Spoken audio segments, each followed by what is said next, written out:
بسم اللہ الرحمن الرحیم۔ روزانہ یہ ایک تسبیح پڑھو۔ یہ تسبیح قبر کی سختی کو روکتی ہے، جہنم سے بچاتی ہے، ماں باپ کی بخشش ہوتی ہے، اولاد پر کوئی مصیبت نہیں آتی، قضا نمازیں معاف ہو جاتی ہیں اور اللہ کو راضی کرتی ہے۔ وہ تسبیح یہ ہے۔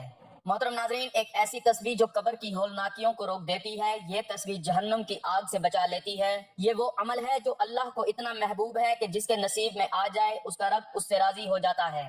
یہ تسبیح وہ عمل ہے کہ اگر ماں باپ دنیا سے جا چکے ہوں تو ان کی قبروں میں روشنی اور مغفرت کا سبب بن جاتی ہے۔ اگر اولاد کسی مصیبت کے دہانے پر ہو تو اس تسبیح کی برکت سے وہ مصیبت دور ہو جاتی ہے، اور اگر کوئی شخص زندگی میں گناہوں سے تھک چکا ہو تو یہی تسبیح اس کا سہارا بن جاتی ہے۔ یہ تسبیح وہ عمل ہے جو مرنے کے بعد قبر میں انسان کا محافظ بن جاتا ہے۔ جب فرشتے سوالات کرتے ہیں تو یہ تسبیح آسانی پیدا کر دیتی ہے۔ جب انسان پل صراط پر چلنے لگتا ہے تو یہی تسبیح اس کے قدموں کو بجلی کی طرح تیز کر دیتی ہے تاکہ وہ لمحوں میں گزر جائے، اور جب جہنم سامنے آتی ہے تو یہی تسبیح دیوار بن جاتی ہے، یہاں تک کہ جنت کے فرشتے بھی اس کے لیے دروازے کھول دیتے ہیں۔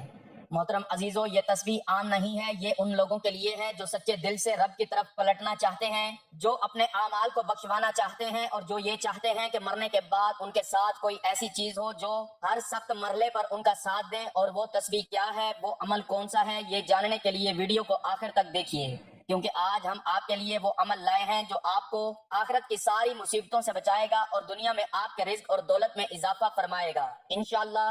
محترم عزیزو، قیامت کے دن وہ دن ہوگا جب ہر انسان نفسا نفسی کی صدا لگا رہا ہوگا۔ انسان اپنے سگے بھائی کو دیکھے گا مگر پہچاننے سے انکار کر دے گا۔ ماں جو دنیا میں اپنی اولاد کے لیے راتیں جاگا کرتی تھی اس دن اپنے بچے سے بھاگے گی، اور باپ جو اپنی اولاد کے لیے رزق کما کما کر خود بھوکا رہتا تھا اس دن اپنے بیٹے کو دیکھ کر آنکھیں پھیر لے گا۔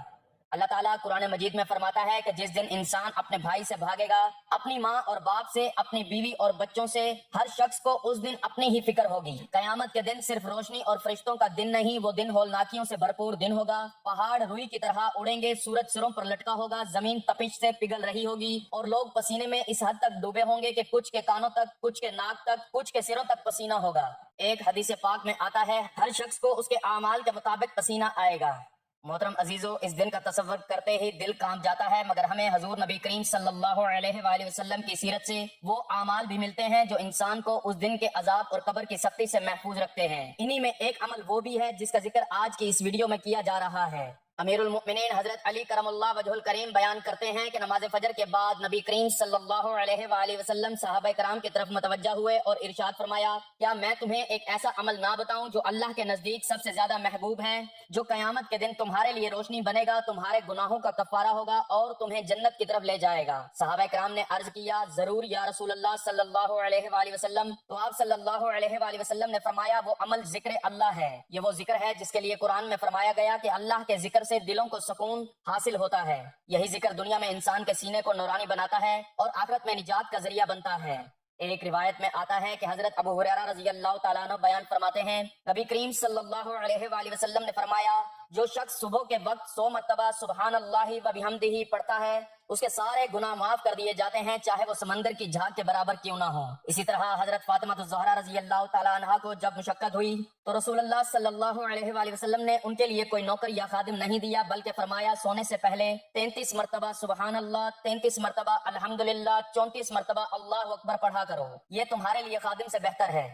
محترم عزیزو، ذکر اذکار صرف زبان کی حرکت نہیں بلکہ دل کی توجہ کا نام ہے۔ جو لوگ دنیا میں صبح و شام کے اذکار کے پابند ہو جاتے ہیں ان کے چہروں پر نور آ جاتا ہے، ان کی زندگی میں سکون اتر آتا ہے اور ان کے گھروں میں خیر و برکت کا نزول ہونے لگتا ہے۔ یہی ذکر موت کے بعد قبر میں انسان کا ساتھی بن جاتا ہے۔ حضرت براء بن عازب رضی اللہ تعالیٰ عنہ سے روایت ہے کہ نبی کریم صلی اللہ علیہ وآلہ وسلم نے فرمایا، جب بندے کو قبر میں رکھ دیا جاتا ہے اور وہ اپنے ساتھیوں کی جوتیوں کی آہٹ سن رہا ہوتا ہے تو اس وقت اگر وہ مومن ہو تو نماز اس کے سرہانے آ جاتی ہے، روزہ دائیں طرف، زکوٰۃ بائیں طرف اور دیگر نیک اعمال پاؤں کی طرف آ جاتے ہیں۔ جب فرشتے سوال کرنے آتے ہیں تو ہر طرف سے یہ اعمال اس کا دفاع کرتے ہیں۔ اور یاد رکھیے محترم ناظرین، جس شخص کے پاس دنیا میں اعمال کی طاقت ہوگی وہ قیامت کے دن پرسکون ہوگا۔